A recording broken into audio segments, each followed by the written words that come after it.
Start பண்ணலாமா? நம்ம அன்றைக்கி இது வரைக்கும் பார்த்து முடித்தோம் கரெக்டாக.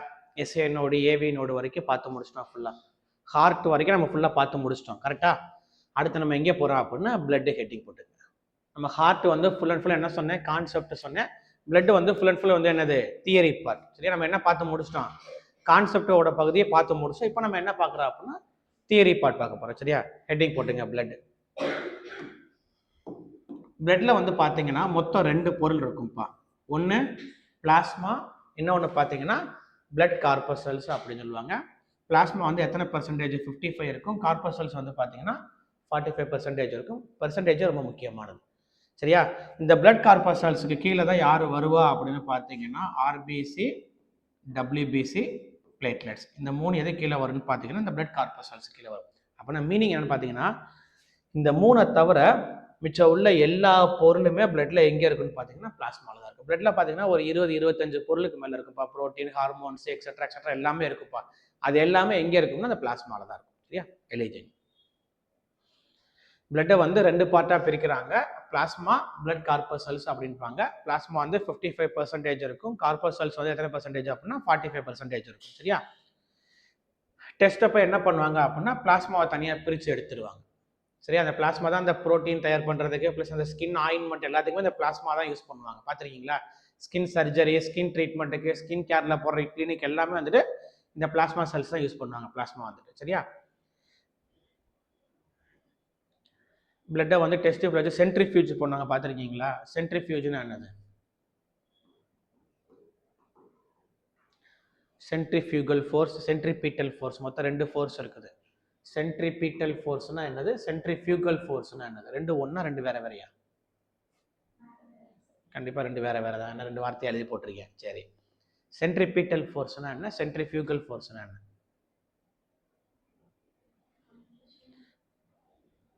இது வந்து மைய நோக்கு விசைன்பாங்க, இது வந்து மைய விலக்கு விசை அப்படின்பாங்க. சென்ட்ரிபீட்டல் ஃபோர்ஸுக்கு வந்து எக்ஸாம்பிள் கேள்விப்பட்டிருக்கீங்களா? சென்ட்ரிபீட்டல் ஃபோர்ஸுக்கு எக்ஸாம்பிள் நியூக்ளியர்,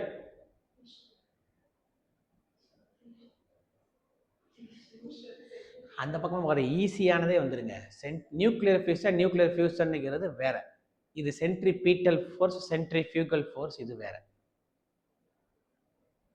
மைய நோக்கு விசை அப்படின்னா நமக்கு பெஸ்ட் எக்ஸாம்பிளே என்னன்னு பார்த்தீங்கன்னா நம்மளோட சோலார் சிஸ்டம். நம்மளோட சோலார் சிஸ்டம் இருக்குது பார்த்தீங்களா, அது வந்து சென்ட்ரிபீட்டல் ஃபோர்ஸ்க்கு எக்ஸாம்பிள். சன்னு டுவர்ட்ஸ் சென்டர், அதில் கிராவிட்டியில் மற்ற எல்லா பிளானட்ஸ் என்ன ஆகிட்டு இருக்கா அப்படின்னா சுற்றிக்கிட்டு இருக்கு, ஃபுல்லாக பிடிச்சிருக்கு. இப்போ சன்னு இல்லை அப்படின்னா பிளானட்ஸ் எல்லாமே என்ன ஆகும்னா அங்கேயே செதறி போயிடும். அதான் மைய நோக்கு விசை, வேற ஒன்றும் இல்லை.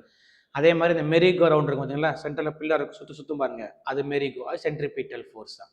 அதே மாதிரி நான் கைத்தில் கல்லை கட்டி சுற்றுறேன் பார்த்தீங்களா, அது வந்து சென்ட்ரிபீட்டல் ஃபோர்ஸ். எங்கே இருக்குன்னா பாயிண்ட் வந்து என்னோட சென்டரில் என்னோட கையில் இருக்கும். சரியா, சென்ட்ரிஃபியூகல் ஃபோர்ஸ் மைய விலக்கு விசை அப்படின்னா வெளியே செதறது. என்ன எக்ஸாம்பிள் சொல்லலாம், வீட்டுக்கு போயிருங்க. வீட்டில் உள்ளதான் 3 எக்ஸாம்பிளுமே. வீட்டில் நம்ம யூஸ் பண்ணுற பொருள் ஒன்று இருக்குது. என்ன பொருள்,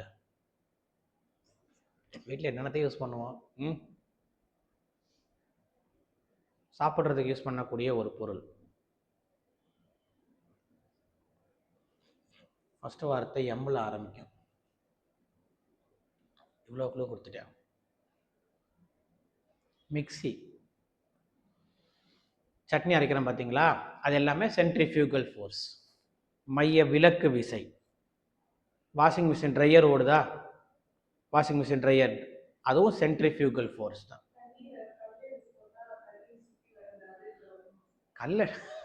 கல் எடுத்து போட்டால் தண்ணி வர்றது நியூட்டன்ஸ்லால வரக்கூடியது. இது வந்து என்ன அப்படின்னா சுற்றும் போது வெளியே செதறுது பார்த்தீங்களா, அதான் மைய விலக்கு விசை, சென்ட்ரிஃபியூகல் ஃபோர்ஸ், வெளியே செதறது. வாஷிங் மிஷின் ட்ரையர் பார்த்துருக்கீங்களா, அப்படியே வெளியே அது அப்போதான் வந்து என்ன ஆகும்னா துணியில் உள்ள தண்ணி ஃபுல்லாக என்ன ஆகும்னா பயங்கர ஃபாஸ்ட்டாக ட்ரம்மு சுற்றும் பாருங்க. அப்போ என்ன ஆகும்னா வெளியே அப்படியே ஃபுல்லாக கார்னருக்கு போயிடுறது வந்துட்டு. இப்போ கூட நிறைய கேம் இருக்குது பாருங்க, ஃபாஸ்ட்டாக சுற்றுது, அப்படியே பிடிச்சி மேலே நின்றுக்கிறாங்க. இப்படி போய் பார்த்துருக்கீங்களா, அந்த கேம்லாம் வந்துட்டு நிறைய தீம் பார்க்லாம் கொண்டு வராங்க. ஃபுல்லாக வந்துட்டு ஃபாஸ்ட்டாக சுற்றும். அவங்க போய் என்ன பண்ணுவாங்க அப்படின்னா செவத்து அப்படியே போய் ஒட்டிக்கிறாங்க. போய் அது சுற்றுற ஃபோர்ஸுக்கு வந்து என்ன ஆகும்னா விழ மாட்டாங்க. ஒன்று வந்து நல்லா அப்படியே ஃபுல்லாக அப்படி பிடிச்சிக்கிட்டு இருப்பாங்க. அதெல்லாம் என்னன்னா மைய விலக்கு விசை தான். தயிர் கிடைக்கிறாங்களே அது எல்லாமே சென்ட்ரிஃபியூகல் ஃபோர்ஸ் தான். இது மூணுமே சென்ட்ரிஃபியூகலுக்கு எக்ஸாம்பிள். சென்ட்ரிபீட்டல்னா மைய நோக்கு விசை, சோலார் சிஸ்டம், இந்த மெரி கோ ரவுண்ட் சுற்றுறது, நம்ம கைத்துல கல்லை விட்டு இது பண்ணுறது, கை சுற்றுறது எல்லாமே என்னன்னா சென்ட்ரிபீட்டல் ஃபோர்ஸுக்கு எக்ஸாம்பிள். மீனிங் புரியுது என்ன சொல்கிறேன்னு சொல்லிட்டு. இதே மாதிரி டெஸ்ட்டு பார்த்தா பிளட் டெஸ்ட் எடுக்கிறாங்க பார்த்தீங்களா, அப்போ உள்ள ஒரு மிஷின் வச்சுருப்பாங்க.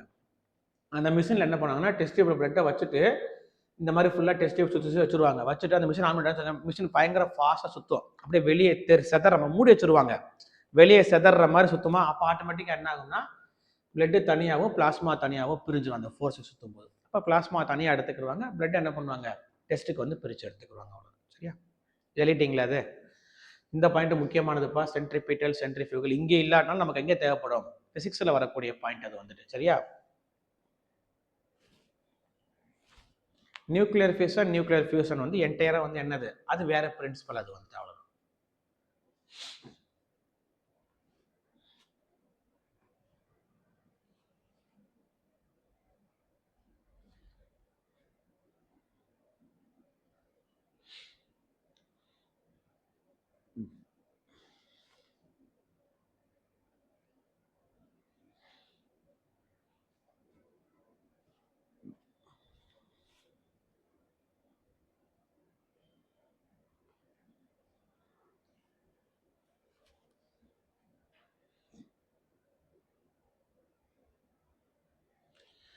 இப்போ நம்ம என்ன பண்ணுறதா பார்த்தா போதும், இந்த மூணையை பார்த்தா என்ன முடிஞ்சிச்சு, பிளட் ஓரளவுக்கு முடிஞ்சிச்சு. அவ்வளோ சரியா? அடுத்து பிளட் கார்பஸ்கள்ஸுக்கு யார் யார் வருவா, ஆர்பிசி, டபிள்யூபிசி, பிளேட்லெட். அங்கே எழுதிட்டீங்களா? இது வந்துட்டு இப்போ ஃபஸ்ட்டு என்ன ஹெட்டிங் போட்டுங்க, ஆர்பிசி. ஃபஸ்ட்டு பாயிண்ட்டை கவனிச்சுக்கோங்க. ஆர்பிசிக்கு இன்னும் ஒரு பேர் என்ன சொல்லுவாங்க அப்படின்னா எரித்ரோசைட்ஸ் அப்படின்வாங்க. கவனிச்சிங்க, அப்புறம் எழுதிக்கலாம். சரியா? ஆர்பிசி என்ன ஷேப்பில் பார்த்தீங்கன்னா சர்க்குலர் ஷேப்பில் இருக்கும், அல்லது பைகான்கேவ் ஷேப்பில் இருக்கும், அல்லது டிஸ்க் ஷேப்பில் இருக்கும். மூணுமே ஒரே மீனிங் தான், மூணுமே சர்க்குலர் தான். சர்க்குலர்னா சர்க்குலர் தான். டிஸ்க் பார்த்துருக்கீங்களா? டிஸ்க் த்ரோ பண்ணுவோம் பாருங்க, அது என்ன ஷேப்பில் இருக்கும், சர்க்குலர் ஷேப்பில் தான் இருக்கும். பைகான்கேவ்னா இந்த இருக்கு பாருங்க,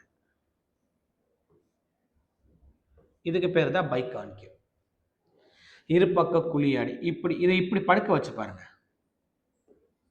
இப்படி தானே இருக்கும். அது இதுதான் டிஸ்க்கு. தெரியுதா உங்களுக்கு? இந்த டிஸ்க் த்ரோ பண்ண பார்த்துட்டு இந்த இருக்கு பாருங்க, இதுதான் ஆர்பிசியோட ஷேப். இப்படி தான் இருக்கும். டிஸ்க் தெரியுதா உங்களுக்கு? அந்த கையில் பிடிக்கிற மாதிரி இங்கேயும் குழியா இருக்கு, பின்பக்கமே என்னவா இருக்கும்னா குழியா இருக்கும். அதான் டிஸ்க் ஷேப்ல இருக்குன்னு சொல்லியிருக்கோம். அதே மாதிரி ரொம்ப ரொம்ப ரொம்ப முக்கியமான பாயிண்ட், இட் இஸ் நான் நியூக்ளியேட்டட். உட்கரு கிடையாது அப்படின்னாங்க. ஆர்பிசியில் என்ன இருக்காதா அப்படின்னா நியூக்ளியஸ் இருக்காது.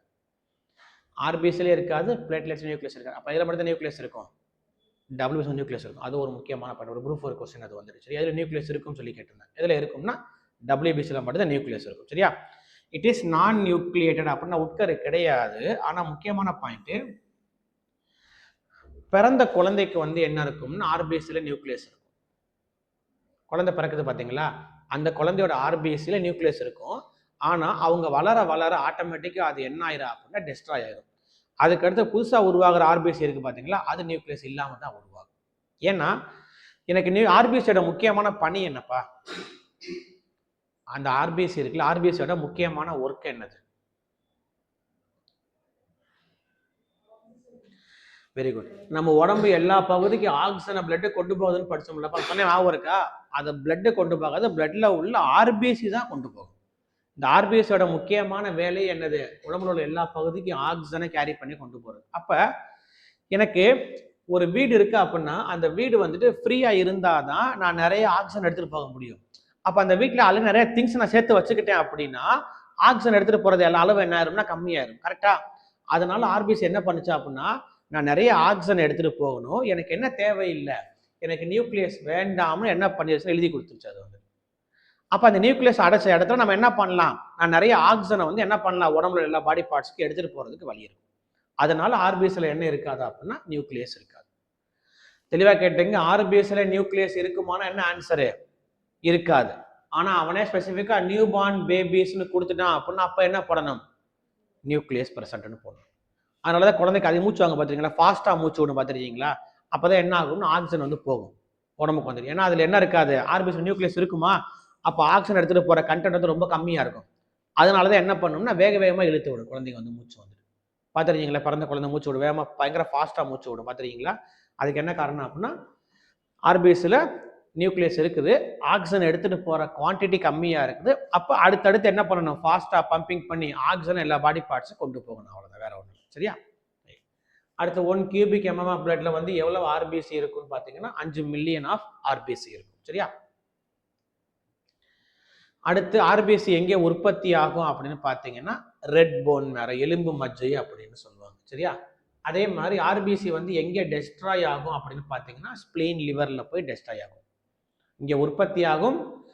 அடுத்த லைஃப் ஸ்பேன் பார்த்தீங்கன்னா 80 to 120 days லைஃப் ஸ்பேன் இருக்கும்.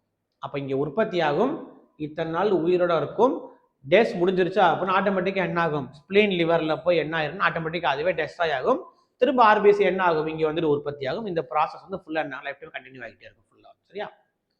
அடுத்து ஆர்பிசி என்ன கலரில் இருக்கும்னா ரெட் கலர் நமக்கே தெரியுது. ரெட் பிளட்ஸ் எல்லாம் கண்டிப்பாக ரெட் கலரில் இருக்கும். என்ன காரணம், அது காரணமான பிக்மெண்ட் வந்து பார்த்தீங்கன்னா ஹீமோகுளோபின் பிக்மெண்ட். ஆர்பிசியோட முக்கியமான பணியே என்னது, ஆக்சிஜன் கேரி. இவ்வளோதான் பாயிண்ட் ஆர்பிசி. சரியா.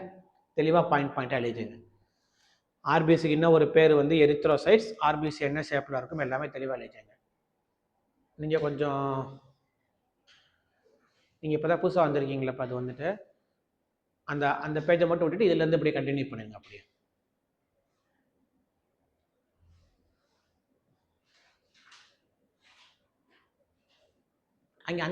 அங்கே எழுதுங்க. அந்த கொஞ்சம் பேஜ் போதும். இங்கே மேலேருந்து ஆரம்பிச்சிருங்க. அப்படியே நான் இப்போ நடத்தினது ரொம்ப சின்ன டாப்பிக்காக தான் நடத்தினேன், அதை மட்டும் பார்த்து எழுதிச்சுங்க. அவ்வளோதான். இதுக்கு முன்னாடி ஒரு ஃபர்ஸ்ட் ஆஃப் நடத்தியிருக்கேன், அதை நீங்கள் பின்னாடி ரொட்டேஷனில் வரும்போது கவனிச்சுக்கலாம். அப்படியே அப்போவே சொன்ன மாதிரி என்னது ஃபுல் அண்ட் ஃபுல் வெறும் தியரி இது. சரியா. பிளட்டு ஃபுல்லாக நம்ம கான்செப்ட் பார்த்து முடிச்சிட்டோம். இது வந்து ஃபுல் அண்ட் ஃபுல் வந்து என்னென்னு பார்த்தீங்கன்னா வெறும் தியரி பார்ட் தான். எழுதிட்டீங்களா. அடுத்த ஹெட்டிங் என்ன போட்டுங்க, டபிள்யூபிசி ஹெட்டிங் போட்டுங்க. ஃபஸ்ட்டு கவனிங்க, அப்புறம் சொல்கிறேன். டபிள்யூபிசியோட இன்னும் ஒரு பேர் என்ன அப்படின்னு பார்த்தீங்கன்னா லியூகோசைட்ஸ். ஆர்பிசிக்கு என்ன பேர் பார்த்தோம், எரித்ரோசைட்ஸ். டபிள்யூசிக்கு என்ன பேர் பார்த்தா லியூகோசைட்ஸ். ஆர்பிசி என்ன ஷேப்பில் இருக்கும், சர்க்குலர் ஷேப்பில் இருக்கா, பைக்கானிக் டிஸ்க் ஷேப்பில் இருக்கும். டபிள்யூபிசி வந்து பார்த்தீங்கன்னா இர்ரெகுலர் இன் ஷேப் வந்து கிடையாது இருக்கும். சரியா. ஆர்பிசியில் நியூக்ளியஸ் இருக்குமா இருக்காதா, நான் நியூக்ளியேட்டட். இங்கே வந்து என்ன இருக்குன்னு பார்த்தீங்கன்னா nucleus is present. RBC 1 cubic mm எவ்வளவு இருக்கும், 5 மில்லியன் என்ன அர்த்தம், எவ்வளவு, அதை கேட்க மாத்திரம் பார்த்தீங்களா. 5 மில்லியன்னா எவ்வளவு, 1 million is equal to 10 lakhs. அப்போ 5 மில்லியன்னா 50 lakhs. 1 மில்லியன்னா ஈக்குவல் டு 10 lakhs பா, 1 lakh இல்லை. 1 மில்லியன் 1 லேக்னா ஆட்டோமேட்டிக்காக அது 1 லேக் நம்ம யூஸ் பண்ணிக்கலாம். நம்ம 1 மில்லியன் வார்த்தை யூஸ் பண்ண தேவையில்லைல்ல. 1 மில்லியனுங்கிறது 10 லட்சம். அப்போ 5 மில்லியன் அவ்வளவு 50 லட்சம் ஆர்பிசி இருக்கும். எவ்வளோ, 1 cubic mm பிளட்ல ஒரு சின்ன ட்ராப் அளவுக்கு. சரியா. டபிள்யூபிசி எவ்வளோ இருக்கும், இதுக்குள்ளே தான் கம்மியாக இருக்கும், 8000 டபிள்யூபிசி தான் இருக்கும். சரியா. அடுத்து ஆர்பிசி எங்கே உற்பத்தி ஆகுது, ரெட் போன் மேரோ. டபிள்யூபிசி என்னன்னு பார்த்தீங்கன்னா எல்லோ போன் மேரோ. ஆர்பிசி எவ்வளோ உயிரோட இருக்கும், 80 to 120 days. இது வந்து என்னென்னு பார்த்தீங்கன்னா 4 to 6 weeks இருக்கும். அது எங்கே டெஸ்ட்ராய் ஆகுது, ஸ்பிளீன் லிவர். இது எங்கே டெஸ்ட்ராய் ஆகுது, ஸ்பிளீன் லிவர். அவ்வளோதான். ஆர்பிசியோட முக்கியமான பணி என்னது, ஆக்சிஜன் கேரிங். டபிள்யூபிசியோட முக்கியமான பணி என்னது, நம்ம உடம்போட மெயின் கார்டியன் செல்ஸே யாரா அப்படின்னா டபிள்யூபிசி தான். நம்ம உடம்புக்குள்ள ஒரு கிருமி வருது அப்படின்னா அந்த கிருமியோட சண்டை போட்டு உடம்பை காப்பாற்றி அதை கிளீனாக வச்சுக்கிறது யாரா அப்படின்னா இந்த டபிள்யூபிசி தான். சரியா. நம்மளோட பாடியோட இம்யூன் சிஸ்டம் வந்து யாரு, இந்த டபிள்யூபிசி தான். சரியா. லைஃப் ஸ்பேன் வந்து என்ன பார்த்தீங்கன்னா 4 to 6 weeks. சரியா. இப்போதைக்கு இது வரைக்கும் ஃபர்ஸ்ட் எழுதி முடிங்க.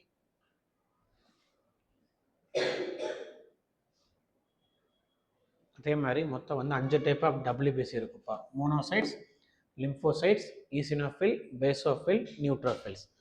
இதில் வந்துட்டு மோனோசைட்ஸ் வந்து லார்ஜஸ்ட் டபிள்யூபிசி, லிம்போசைட்ஸ் வந்து பார்த்தீங்கன்னா ஸ்மாலஸ்ட் டபிள்யூபிசி. இதை எப்படி எழுதுறீங்க அப்படின்னா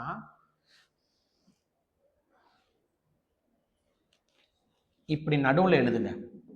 ஃபர்ஸ்ட்டு மோனோசைட்ஸ் எழுதுங்க, அது கீழே கொஞ்சம் கேப்பு விட்டு ரெண்டாவது இப்படி இவ்வளோ கேப் விடுங்க ஓரளவுக்கு. அடுத்து லிம்போசைட்ஸ், அடுத்து ஈசினோஃபில், பேசோஃபில், நியூட்ரோஃபில்ஸ்னு வருத்தியாக கொஞ்சம் கேப் விட்டு எழுதுங்க. இந்த பக்கமும் கொஞ்சம் கேப் இருக்கட்டும், அந்த பக்கமும் கொஞ்சம் கேப் இருக்கட்டும். அப்படி எழுதுங்க. கீழே 2-3 பாயிண்ட் பார்ப்போம் நம்ம.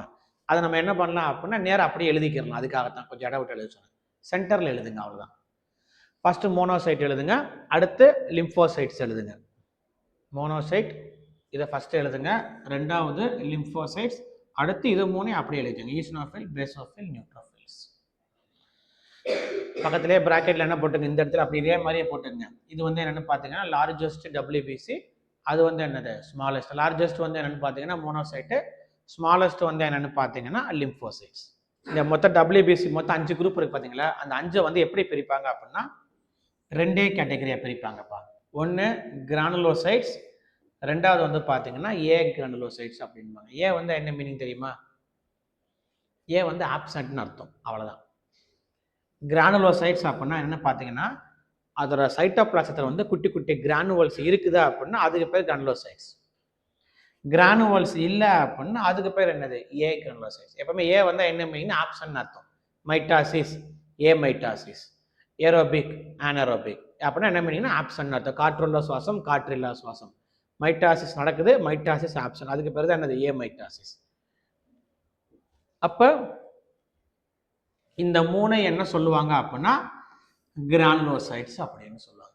நீங்கள் இந்த பக்கம் கேப் விட்டேன் பார்த்தீங்களா, இதுக்கு 3 இந்த இடத்துல என்ன போட்டுக்குங்க, இது 3 ஒரு ஆரம் குறிச்சு என்ன போட்டுங்க, இதுக்கு 3 வந்து கிரானுலோசைட்ஸ்னு போட்டு அந்த கடைசி உள்ள 3 கடலும் இந்த மாதிரி போட்டுட்டு என்ன பண்ணீங்க, இந்த லெஃப்ட்ல இந்த பக்கம் எழுதுங்க, அந்த பக்கம் எழுதிடாதீங்க. சரியா? புரியுதா என்ன சொல்றேன்னு சொல்லிட்டு?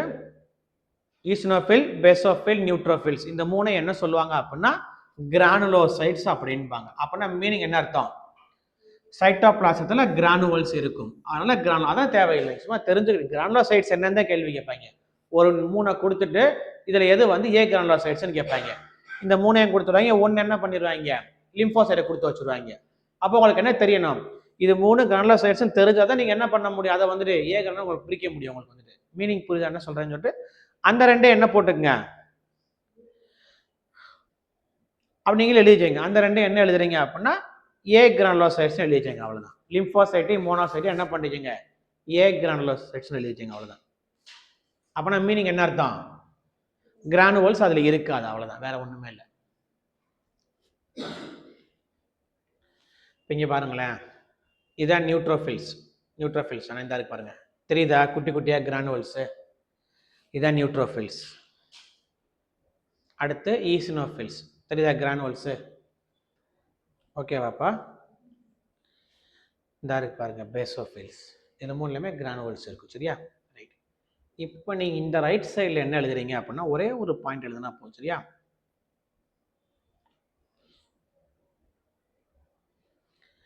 நியூட்ரோஃபில்ஸ் இந்த இருக்கு பாருங்க, இந்த பெர்சன்டேஜ் தான் முக்கியமானது. மொத்த WBCலையுமே லியூகோசைட்ஸ் என்ன இருக்கும்னா 60 to 65% இருக்கும். இந்த பெர்சன்டேஜை நேரம் எழுதிங்க.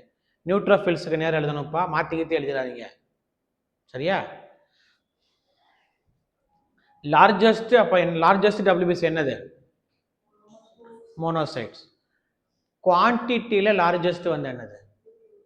மீனிங் புரியுதா? சைஸில் பெருசா அப்படின்னா யாரு? மோனோசைட் தான். ஆனால் குவான்டிட்டியில் அதிகமாக யார் இருப்பா? நியூட்ரோஃபில்ஸ் அதிகமாக இருக்கும். மீனிங் புரியுதா? மொத்த WBC 100%லயுமே 60% யார் தான் இருப்பா? நியூட்ரோஃபில்ஸ் தான் இருக்கும். எழுதிங்க. நமக்கு அடிபடுது, இன்ஃபெக்ஷன் உள்ள வருது, இன்ஃப்ளமேஷன் ஆகுதா அப்படின்னா அங்கே யார் போய் சண்டை போடுவா? நியூட்ரோஃபில்ஸ் போய் என்ன பண்ணணும்னா சண்டை போடுவா. சும்மா தெரிஞ்சுங்க, இதெல்லாம் கேட்க மாட்டாங்க. ஏன்னா வந்து இந்த WBC எல்லாமே ஒரே காமன் பிரின்சிபல் தான், உடம்புக்குள்ள கிருமி சண்டை போடுறது தான். அதுல 5மே ஆட்டோமேட்டிக்கா என்ன பண்ணோம், மாத்தி மாத்தி மாத்தி போய் என்ன பண்ணிக்கிறோம்னா சண்டை போட்டுக்கிறோம். இருந்தாலும் என்ன பண்ணுறீங்க, ஸ்பெசிஃபிக்கா இந்த ஒரு சில பாயிண்ட் புக்கில் கொடுத்துருக்குறான். அப்போ அந்த மாதிரி மேட்ச்ல கேட்டாங்க அப்படின்னா நீங்க என்ன பண்ணிக்கிறீங்க, மாட்டிக்கிறீங்க. இந்த மாதிரி கேட்டா ஈஸி, நமக்கு ஸ்பெசிஃபிக்கா இருக்கிறது. ஆனா இந்த மாதிரி கேட்கறது வந்து ரொம்ப ரொம்ப ரொம்ப ரேர் தான், கேட்க மாட்டாங்க. ஏன்னா அடிபட்டா இன்ஃபெக்ஷன் ஆகுதா, நியூட்ரோஃபில்ஸ் வரும், ஈசினோஃபில்ஸ் வரும், லிம்போசைட் வரும். ஒன்று மட்டும் என்ன பண்ண சண்டைக்கு, இது மட்டும் ஸ்பெசிஃபிக்காக போய் சண்டை போடாது. ஒன்று போய் உடம்புக்குள்ள கிருமி வருது, அடிபடுது, இன்ஃபெக்ஷன் வருது, இன்ஃப்ளமேஷன் ஆகுதுன்னா எல்லா பக்கத்தில் எந்த பக்கத்தில் இருக்கோ அது எல்லாமே என்ன பண்ணி சண்டைக்கு வந்துட்டு உள்ள வந்துடும், ஃபுல்லாமே வந்துடும். சரியா? இதுதான் புக்கில் கொடுத்துருக்காங்க ஸ்பெசிஃபிக்காக. ஸோ நீங்கள் என்ன பண்ணிச்சீங்க, ஒரு வார்த்தை தெரிஞ்சுக்கங்க, நல்லதுதான். சரியா? இந்த பாயிண்ட் எழுதிட்டீங்களா? மொத்தமே 2 பாயிண்ட் எழுத போறீங்க. ஒன்று இந்த பெர்சன்டேஜ் எழுத போறீங்க, அதுக்கு கீழே உள்ள இடத்துல பெர்சன்டேஜை நேரே ஆரம் மார்க் போட்டு நேரே எழுதிங்க. இந்த ஒரு பாயிண்ட் அதுக்கு கீழே ஒரு கேப் ஓட சொன்னேன் பார்த்தீங்களா, அந்த கீழே வந்து இந்த பாயிண்ட் எழுதிங்க. அவ்வளோதான். அதுதான் அந்த கொஞ்சம் கேப் ஓட சொன்னது, வேற ஒன்றும் இல்லை. அடுத்து என்னது? ஈசினோஃபில்ஸ். ஈசினோஃபில் வந்து என்னென்னு பார்த்தீங்கன்னா 2 to 3%. இது போட்டுக்கோங்க. அதே மாதிரி இந்த இருக்கு பாருங்க, அலர்ஜி, பாராசைட்டிக் இன்ஃபெக்ஷன்ஸ். இந்த பாயிண்ட் நமக்கு பூச்சி கிச்சி கடிச்சு அலர்ஜி வருது, பாராசைட் இன்ஃபெக்ஷன் வருது அப்படின்னா அங்கே யார் போய் வேலை செஞ்சு? ஈசினோஃபில்ஸ் போகும். அதான் என்ன கொடுத்துருக்கான்? Detoxification of toxins. அப்போ நம்ம என்ன அர்த்தம்? இந்த பாராசைட் கடிக்குது அப்படின்னா உடம்புக்கு டாக்ஸின் போகும். அதை இந்த ஈசினோஃபில் என்ன பண்ணும்னா டீடாக்சிஃபை பண்ணும். அவ்வளோதான், அந்த விஷத்தை முறிக்கிறதுக்காக, வேற ஒன்றுமே இல்லை. அலர்ஜி, பாராசைட் பூச்சி கடிக்குது, இன்ஃபெக்ஷன் வருது, அலர்ஜி வருது நமக்கு வந்துட்டு. அந்த அலர்ஜியை போய் யார் போய் வேலை செய்வா? ஈசினோஃபில் போய் வேலை செய்யும். அவ்வளோதான். ஈசினோஃபில்ஸ் 2 to 3%. சரியா? அடுத்து என்னது? பேசோஃபில்ஸ். பேசோஃபில்ஸ் 0.5 to 1 இருக்கும்னு நினைக்கிறேன். பேசோஃபில்ஸ் வந்துட்டு 0.5 to 1%. இது எழுதிடுங்க. அடுத்து என்னது? இன்ஃப்ளமேஷன். நியூட்ரோஃபில்ஸ் இன்ஃப்ளமேஷனுக்கு வருமா? ஈசினோஃபில்ஸ் இன்ஃப்ளமேஷனுக்கு வரும். இன்ஃப்ளமேஷன் என்னது? வீங்குறது. அடிபட்டு நமக்கு வீக்கம் ஆகுது பார்த்தீங்களா, வீக்கம் ஆகுறதுக்கு பேர் தான் இன்ஃப்ளமேஷன். அவ்வளோதான். பெர்சன்டேஜ் முக்கியமானதுப்பா, மேட்ச் ஆஃப் ஃபாலோயிங் கேட்டிருக்காங்க. சரியா? நியூட்ரோஃபில்ஸ் அதிகமாக இருக்கும், 60 to 65 இருக்கும். அடுத்து என்ன இருக்குது? ஈசினோஃபில்ஸ் எவ்வளோ இருக்குது? 2 to 3%. பேசோஃபில்ஸ் எவ்வளோ இருக்குது? 0.5 to 1% இருக்கும். சரியா? அடுத்து போலாமா? அடுத்து ரெண்டு வந்து என்னது? இது ரெண்டு வந்து ஏ கிரானுலோசைட்ஸ். சரியா? ஃபர்ஸ்ட் வந்து பார்த்தீங்கன்னா லிம்போசைட்ஸ். லிம்போசைட்ஸ் வந்து பார்த்தீங்கன்னா 20 to 25% இருக்கும். இதுதான் வந்து என்னது? நம்ம உடம்புல ஆன்டிபாடிஸ் உற்பத்தி பண்ணுறதுக்கு முக்கியமானது வந்து யாரா அப்படின்னா இந்த லிம்போசைட்ஸ். நம்ம உடம்போட மெயின் கார்டியன் செல்ஸே லிம்போசைட்ஸ் தான்ப்பா. மொத்தம் 5 இருக்குது பார்த்தீங்களா? இந்த 5ல் மெயின் வந்து யாரா அப்படின்னா அந்த லிம்போசைட்ஸ் தான்.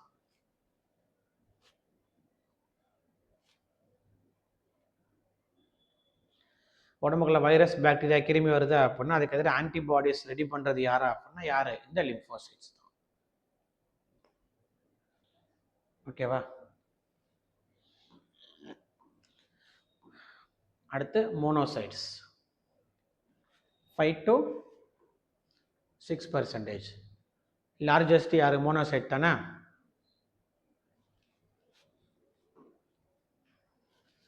they are phagocytic. phagocytic meaning என்ன அர்த்தம்? ஏதாச்சும் பாக்டீரியா வருது அப்படின்னா அந்த மோனோசைட் என்ன பண்ணா அப்படின்னா அப்படியே முழுங்கி சாப்பிடும். phagocytic அப்படின்னா மீனிங் என்ன அர்த்தம் அப்படின்னா அப்படியே வாயை திறந்து அப்படியே முழுங்கிடும், அப்படியே உள்ள விட்டு அப்படியே. ஏன்னா அதான் என்னது? லார்ஜஸ்ட் WBC வந்து யாரு? இந்த மோனோசைட் தான். எழுதிட்டீங்களா?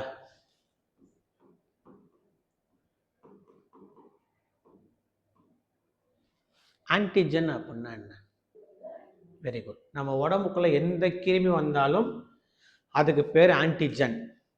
அந்த கிருமிக்கு எதிராக நம்ம உடம்பு சண்டை போடுறது, ரெடி பண்றதுக்கு பேர் வந்து என்னன்னு பார்த்தீங்கன்னா ஆன்டிபாடி அப்படின்னு சொல்லுவாங்க. இதுக்கு பேரு ஆன்டிபாடி ஜெனரேட்டர். அதனாலதான் அதுக்கு பேர் ஆன்டிஜென்னு பேர் வச்சிருப்பாங்க. உடம்புக்குள்ள ஒரு கிருமி வருது பார்த்தீங்கன்னா, வைரஸ், பாக்டீரியா, அது எல்லாமே என்னன்னு பார்த்தீங்கன்னா ஆன்டிஜன். அந்த ஆன்டிஜனுக்கு எதிராக நம்ம உடம்பு என்ன பண்ணணும்னு பார்த்தீங்கன்னா ஆன்டிபாடிஸ் வந்து ரெடி பண்ணும். மீனிங் புரியுதா? இப்போ கவனிங்க, இடம் எங்கேயாச்சும் இருந்துச்சா? நல்ல பெரிய இடமா? இங்கே எழுதுவோம். இந்த லிம்போசைட்ஸ் இருக்கு பார்த்தீங்களா, மொத்தம் வந்து 2 டைப் ஆஃப் லிம்போசைட். கவனிங்கப்பா. ஒன்று டி லிம்போசைட்ஸ், இன்னொன்று என்னென்னு பார்த்தீங்கன்னா பி லிம்போசைட்ஸ். மொத்தம் வந்து 2 டைப் ஆஃப் லிம்போசைட்ஸ் இருக்கும். சரியா? இந்த டி லிம்போசைட்ஸ்க்கு இன்னும் ஒரு பேர் என்ன அப்படின்னு பார்த்தீங்கன்னா செல் மீடியேட்டட் இம்யூனிட்டி. இந்த பி லிம்போசைட்ஸ்க்கு இன்னும் ஒரு பேர் என்ன அப்படின்னு பார்த்தீங்கன்னா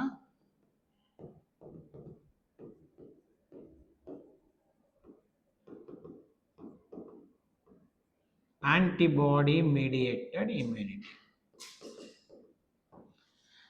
இந்த ரெண்டுக்கு என்ன டிஃபரன்ஸ் அப்படின்னு பார்த்தீங்கன்னா, இப்போ உடம்புக்குள்ள ஒரு சில கிருமி உள்ள வருது அப்படின்னா, இந்த பி லிம்போசைட்ஸ் என்ன பண்ணும்னா, இது வெளியே சண்டைக்கு எதுவுமே போகாது. இது என்ன பண்ணும்னா, அந்த கிருமியை அனலைஸ் பண்ணி அந்த கிருமிக்கு எதிராக ஒரு ஆன்டிபாடியை ரெடி பண்ணும். ரெடி பண்ணி அந்த ஆன்டிபாடி தான் எங்கே போய் சண்டை போடும், கிருமி கூட போய் சண்டை போடும். இந்த பி லிம்போசைட்ஸ் என்ன பண்ணாது, வெளியே போகவே போகாது. மீனிங் புரியுதா என்ன சொல்கிறேன்னு சொல்லிட்டு? இது வந்து எப்படி அப்படின்னா, ஒரு திருட உள்ளே வரேன், நான் பாட்டு நிறைய சொத்து வச்சுருக்கேன் வீட்டில் வந்துட்டு, சரியா? அந்த தங்கத்தை நான் பாதுகாக்கிறோம். நம்ம என்ன பண்ணுறோம் அப்படின்னா, ஒரு அடியால் வேலைக்கு வச்சுருக்கிறோம். இப்போ திருடைய வரான், எனக்கு 2 ஆப்ஷன். என்னென்ன ஆப்ஷன்னு? ஒன்று, அடியால் சண்டைக்கு அனுப்பலாம், அல்லது நானே சண்டைக்கு போகலாம். பொருள் என்னோடது, பணம் என்னோடது. அப்போ நானே என்ன பண்ணலாம், பாதுகாக்க போகலாமா? இந்த பி லிம்போசைட்ஸ் என்ன பண்ணோம்னா, சண்டைக்கு வெளியே போகாது. இது வீட்டுக்குள்ளே கமுக்காமல் உட்காந்துக்கிறோம். சண்டைக்கு யாரு தான் போவா அப்படின்னா, ஆன்டிபாடி தான் என்ன பண்ண, சண்டைக்கு போகும். இது வெளியே போகவே போகாது. இவங்க தான் யாருன்னா சோல்ஜர்ஸ் மாதிரி. இப்போ வந்து பிரைம் மினிஸ்டர் சண்டைக்கு, மோடி சண்டைக்கு போறாரா வாருக்கு எதுவும், அவர் சொல்லிடுவார். சண்டைக்கு யாரு போவானா, சோல்ஜர்ஸ் போவாங்க. சரியா? இது அந்த காலத்தில் யாரு போவா, ராஜாவே சண்டைக்கு போவாரா பார்த்துருக்கீங்களா வந்துட்டு? அவ்வளோதான்.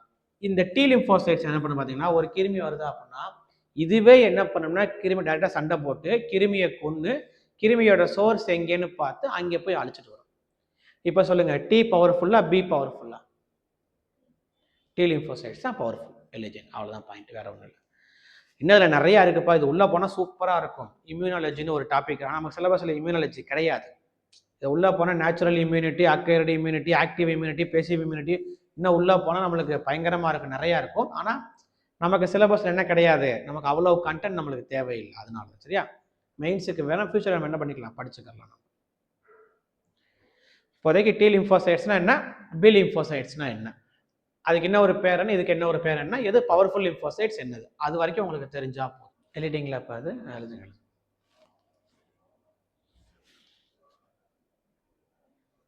இப்படி ஞாபகம் வச்சுக்கோங்க, பி லிம்போசைட்ஸ் அப்படின்னா ஆன்டிபாடி. அந்த பியும் மேட்ச் பண்ணிக்கோங்க, அப்போதான் உங்களுக்கு ஞாபகத்தில் இருக்க, மறக்காது. சரியா? எழுதிட்டீங்களா? இப்போ இந்த வேக்சின்லாம் போடுறாங்க பார்த்துருக்கீங்களா, தடுப்பூசி போடுறாங்களா போடுறையா? இந்த வேக்சின் வந்துட்டு ஆன்டிஜன்னா ஆன்டிபாடியா? நான் வேக்சின் என்னன்னு கேட்டேன். தடுப்பூசி போடுறாங்களாப்பா குழந்தைகளுக்கு, நமக்கெல்லாம் போடுறாங்களா, அது ஆன்டிஜன்னா ஆன்டிபாடியா? அது வந்து என்னது, வேக்சின் எல்லாமே என்னன்னு பார்த்தீங்கன்னா ஆன்டிஜன். அப்போனா மீனிங் என்ன அர்த்தம், நம்ம உடம்புக்குள்ளேயே கிருமியைத்தான் செலுத்துவாங்க. அப்போதான் என்ன ஆகும்னா, நம்ம உடம்பு அந்த கிருமிக்கு ஏற்ற மாதிரி ஆன்டிபாடியை ரெடி பண்ணும். டைரக்டாக நம்ம உடம்புக்குள்ள ஆன்டிபாடியே போடலாம், ஆனால் அது வந்து என்ன அப்படின்னா ரொம்ப வந்துட்டு கொஞ்ச நேரத்துக்கு மட்டும்தான் ஒர்க் ஆகும், லைஃப் லாங் அந்த ப்ராசஸ் இருக்காது. ஆனால் நம்ம உடம்புக்குள்ள ஆன்டிஜனை செலுத்துறாங்க பார்த்தீங்களா, நம்ம உடம்புக்குள்ள ஆன்டிஜன் உள்ளே போகுது அப்படின்னா நம்ம உடம்பு என்ன ஆகும்னா அதுக்கேற்ற மாதிரி ஆன்டிபாடிஸை ரெடி பண்ணும். ஒன்ஸ் அந்த ஆன்டிபாடி ரெடி பண்ணிருச்சு அப்படின்னா நம்மளோட சிஸ்டமில் சர்வரில் போய் ஸ்டோர் பண்ணிடும் அந்த ஆன்டிபாடி ஃபார்முலாவை ஃபுல்லாக. அதுக்கடுத்து அந்த கிருமி எப்போ வந்தாலுமே நம்மக்கிட்ட என்ன இருக்குது, அதுக்கேற்ற சொல்யூஷன் நம்மக்கிட்ட இருக்குது, ஆன்டிவைரஸ் நம்மக்கிட்ட இருக்குது. அப்போ அந்த கிருமி வருதா, 10 கிருமி வருதா, இந்த கிருமியா நம்மக்கிட்ட இந்த ஆன்டிபாடி இருக்குது, நீ ஒரு 10 பேர் இப்போ என்ன பண்ணு, போய் சண்டை போட்டு கிருமியை கொண்டு. அப்படியே எனக்கு புதுசாக உற்பத்தி பண்ணுறதுக்கு தான் லேட் ஆகும், எனக்கு மல்டிப்ளை பண்ணுறது எனக்கு ஈஸி. ஃபர்ஸ்ட் பார்த்தீங்கன்னா கொரோனாவுக்கு வந்து நிறைய டெத் அதிகமாக இருந்துச்சு பார்த்துருக்கீங்களா, பயங்கரமா. அதுக்கப்புறம் பார்த்தா வேக்சின் கண்டுபிடிச்சாங்களா, டெத்து குறைஞ்சிருச்சா? அதுக்கு என்ன ரீசன் அப்படின்னா, ஃபர்ஸ்ட் வந்து கொரோனா வைரஸ் உள்ள வரும்போது நம்ம உடம்பு அந்த கிருமியை வந்து அனலைஸ் பண்ணி அந்த கிருமிக்கு எதிராக ஆன்டிபாடி ரெடி பண்ணுறதுக்கு முன்னாடியே அந்த கிருமி என்ன பண்ணிடுது, நம்ம உடம்புல உள்ள ஆர்கான்ஸை ஃபுல்லாக போட்டு தள்ளிடுது, நம்ம செத்து போயிடுறோம். அதுக்கப்புறம் வேக்சின் கண்டுபிடிச்சிட்டாங்களா, அப்போ என்ன பண்ணுறாங்க, அந்த கிருமியோட ஃபார்முலாவை உடம்புக்குள்ளே செலுத்துறாங்களா, அப்போ நம்ம உடம்பு என்ன பண்ணுது அப்படின்னா அந்த கிருமியை பற்றி ஃபுல்லாக அனலைஸ் பண்ணி தெரிஞ்சிருச்சு அப்படின்னா நம்ம உடம்பு என்ன பண்ணிடுது, ஆன்டிபாடியை ரெடி பண்ணி ஸ்டோர் பண்ணிடுது. அடுத்து அந்த கிருமி நம்ம உடம்புக்குள்ள எப்போ உள்ள வந்தாலுமே நம்மகிட்ட என்ன இருக்கும்னா ஆன்டிபாடி ஃபார்முலா நம்மகிட்ட இருக்கும். ஆன்டிபாடி வந்து ஃபர்ஸ்ட் உற்பத்தி பண்றது தான் லேட் ஆகும், எனக்கு மல்டிப்ளை பண்றது ரொம்ப ஈஸி. மீனிங் புரியுதா என்ன சொல்றேன்னு சொல்லிட்டு. அதனால தான் ஃபர்ஸ்ட் வந்து டெத் அதிகமாக இருந்துச்சு. அதுக்கு பண்ண டெத் வந்து ரொம்ப வந்துட்டு குறைஞ்சது காரணம் வந்து நமக்கு என்னது, நம்மக்கிட்ட ஃபார்முலா இருக்குது, அவ்வளோதான், வேற ஒன்றுமே இல்லை. மீனிங் புரியுது என்ன சொல்றேன்னு சொல்லிட்டு. ஆன்டிஜன்னா என்ன, ஆன்டிபாடினா இந்த குழந்தைகளுக்கு வேக்சின் போட்டாங்க பார்த்துருக்கீங்களா? சின்ன குழந்தைகளுக்குலாம் காய்ச்சல் வரும், பயப்படாது. காய்ச்சல் ஏன் வருது அப்படின்னா உடம்புக்குள்ள கிருமி போகுது, கிருமி வேலை செய்யுது, நம்ம உடம்பு என்ன பண்ணுது, சண்டை போடுது, சண்டை போட்டுட்டு இருக்கு உடம்பு வந்துட்டு. ஒன்ஸ் கண்டிப்பா என்ன பண்ணும், சண்டை போட்டு ஜெயிச்சிடும். ஏன்னா டைரக்டா வந்து கிருமியை உடம்புல செலுத்த மாட்டாங்க. ஆன்டிஜென்ல வந்துட்டு வேக்சின்ல வந்துட்டு டைரக்டா கிருமி போகாது. என்ன பண்றாங்க அப்படின்னா ஒன்னு அந்த கிருமியோட பவரை குறைச்சிருவாங்க, அப்படி இல்லை அப்படின்னா அந்த கிருமியை கொன்றுவாங்க, அப்படி இல்லை அப்படின்னா அந்த கிருமியோட டிஎன்ஏ ஸ்ட்ரக்சரை மட்டும் எடுத்து வேக்சின் ரெடி பண்ணுவாங்க. மூணு டைப் வேக்சின் இருக்குது. ஒன்று கிருமியோட பவரை கொன்று அதுக்கப்புறம் அதில் வேக்சின் தயார் பண்ணுவாங்க. அப்படி இல்லை அப்படின்னா கிருமியை கொன்றுவாங்க. ஒன்று பவர் குறைப்பாங்க அல்லது கொன்றுவாங்க, அல்லது என்ன பண்ணுவாங்க அந்த கிருமியோட ஸ்ட்ரக்சர் டிஎன்ஏ சாம்பிளை மட்டும் எடுத்து என்ன பண்ணுவாங்க வேக்சின் ரெடி பண்ணுவாங்க. நமக்கு என்ன தெரிஞ்சா போதும், அந்த கிருமி இப்படி இருக்குன்னு நமக்கு தெரிஞ்சா போதும் நம்ம உடம்பு வந்துட்டு. புரியுதா என்ன சொல்றேன்னு சொல்லிட்டு. அதனாலதான் வந்து என்ன பண்றாங்க, ஆன்டிஜன் உடம்புக்குள்ள வேக்சின் போட்டா காய்ச்சல் வரும், உடம்பு சரியில்லாம போகும். அப்ப கிருமி வேலை செய்து உடம்பு என்ன பண்ணுது, மாத்தி சண்டை ஃபைட் பண்ணிட்டு இருக்கு, அவ்வளவு, வேற ஒண்ணுமே இல்லை. ஒன்ஸ் ஃபைட் பண்ணி ரெடி பண்ணி ஆன்டிபாடி வந்துருச்சு அப்படின்னா அது என்ன ஆகும்னா ஸ்டோர் பண்ணிடும். இதுக்கும் வெளியே இருந்து போடுறதுக்கும் என்ன டிஃபரன்ஸ் அப்படின்னு பார்த்தீங்கன்னா, வெளியே இருந்து போடுற ஆன்டிபாடி வந்துட்டு என்ன ஆகும்னா மெமரி போய் ஸ்டோர் ஆகாது, போய் சர்வர்ல போய் அந்த ஆன்டிபாடி உடம்புக்குள்ள போடுறாங்க, அந்த டைம்ல உள்ள கிருமியை கொண்டுட்டு ஆட்டோமேட்டிக்கா அதுவும் இன்ஆக்டிவ் ஆயிரும். அதோட ஃபார்முலா எங்கே போய் ஸ்டோர் ஆகாது, உடம்புல போய் மெமரி பவர்ல ஸ்டோர் ஆகாது போய். ஆனா இந்த மாதிரி வேக்சினை போட்டு இப்படி ரெடி பண்ற ஆன்டிபாடி என்ன ஆகும்னா நம்ம மெமரியில போய் ஸ்டோர் ஆகிட்டு இருக்கும். இந்த மாதிரி இதுல போடுற ஆன்டிபாடி வந்துட்டு இன்னைக்கு போடணும், நாளைக்கும் போடணும், நாளை கழிச்சு நீ போட்டுட்டே இருக்கணும் உடம்புக்குள்ள வந்துட்டு கிருமி ஃபுல்லா சாகிற வரைக்கும், உனக்கு பவர் கிடைக்கிற வரைக்கும். ஆனா இந்த மாதிரி வேக்சின் போட்டு உனக்கு ஆன்டிபாடி ரெடி ஆயிருச்சு அப்படின்னா ஒன் டைம் போட்டா போதும், உனக்கு என்ன ஆகும்னா மெமரியில போய் ஸ்டோர் ஆயிரும், ஆட்டோமேட்டிக்கா அது லைஃப் லாங் உனக்கு என்ன ஆகும்னா இருந்துகிட்டே இருக்கும் ஃபுல்லாமே வந்துட்டு. அதான் ரெண்டு விதமான ஆன்டிபாடிஸ்க்கு டிஃபரன்ஸ் இது வந்துட்டு. அதான் ஆக்டிவ் அக்வயர்டு இம்யூனிட்டி, நேச்சுரல் இம்யூனிட்டிக்கு வித்தியாசம், வேற ஒண்ணுமே இல்லை. புரியுது என்ன சொல்றேன்னு சொல்லிட்டு. இன்னும் ஒரு பாயிண்ட், என்னமோ ஒரு பாயிண்ட் சொல்ல வந்தேன், என்ன பாயிண்ட் தெரியலையே. வேக்சினேஷன் ஷெட்யூல் அப்புறம் படிச்சுக்கிறோம், நம்ம வந்துட்டு பார்த்துக்கலாம், சரியா? முடிஞ்சாப்பா? அடுத்த ஹெட்டிங் என்ன போட்டுக்கங்க, பிளேட்லெட்ஸ். இந்த லிம்போசைட்ஸ் இருக்கு பாத்தீங்களா, இந்த ஈஸ்னோஃபில், பேசோஃபில், நியூட்ரோஃபில்ஸ் எல்லாம் கொஞ்சம் வந்துட்டு என்ன சொல்றது, கொஞ்சம் பவர் கம்மி தான், சரியா? உடம்புக்குள்ள ஒரு கிருமி வச்சுங்களேன், பெரிய கிருமியா சின்ன கிருமியா இருந்தால் அதுவே போட்டு தள்ளிக்கிறோம். கொஞ்சம் பெருசா வந்து அது என்னென்ன பண்ணணும், ஈஸ்னோஃபில்ஸ், பேசோஃபில்ஸும் அந்த கிருமி மேல கலர் மார்க் பண்ணி விட்டுரும், கலர் கோடிங் மாதிரி பெயிண்ட் அடிச்சு விட்டுரும். அப்ப அந்த கிருமி உடம்புக்குள்ள வருமா, யாரு கண்ணில் பட்டுரும், பவர்ஃபுல் வந்து யாரு, இது பவர்ஃபுல்லு, சரியா? இதுக்கு வந்து என்னன்னா இதுக்கு காமிச்சு கொடுக்கறதுக்காண்டி தான் அவங்க என்ன பண்ணுவாங்க, கலர் கோடிங்கை மேட்ச் பண்ணி விடும். யாரு, அந்த ஈஸ்னோஃபில், பேசோஃபில், நியூட்ரோஃபில்ஸ் இருக்கு பாத்தீங்களா, அது என்ன பண்ணோம்னா ஒரு சில கிருமி பெருசா இருக்கு, பவரா இருக்குது, நான் போய் சண்டை நம்மளை போட்டு தள்ளிடும், என்ன பண்ணுது வயசா ஒளிஞ்சிருந்துட்டு கலர் பண்ணி விட்டுரும். கன்னு வச்சா என்ன பண்ண கலர் பண்ணி விட்டோம்னா அது பிளட்ல எங்கேயாச்சும் சுத்திட்டு வருமா, அப்ப யாரு கண்ணில் பட்டுரும், லிம்போசைட்ஸ் கண்ணில் பட்டுரும். அப்ப லிம்போசைட்ஸ் என்ன பண்ண அதை வந்துட்டு அப்படியே முழுங்கிடும். அப்படி இல்லை அப்படின்னா மோனோசைட்ஸ் கண்ணில் பட்டுரும், அது என்ன பண்ணும், வாயை திறந்து அப்படியே முழுங்கி காணாம ஆக்கி விட்டுரும், சரியா? அடுத்த ஹெட்டிங் போட்டுங்க, பிளேட்லெட்ஸ். ஃபர்ஸ்ட் கவனிங்கப்பா, பிளேட்லெட்ஸ்க்கு இன்னும் ஒரு பேர் என்ன சொல்லுவாங்க அப்படின்னா த்ராம்போசைட்ஸ். ஆர்பிசினா எரித்ரோசைட்ஸ், டபிள்யூபிசினா லியூகோசைட்ஸ், பிளேட்லெட்ஸ் என்னது த்ராம்போசைட்ஸ்.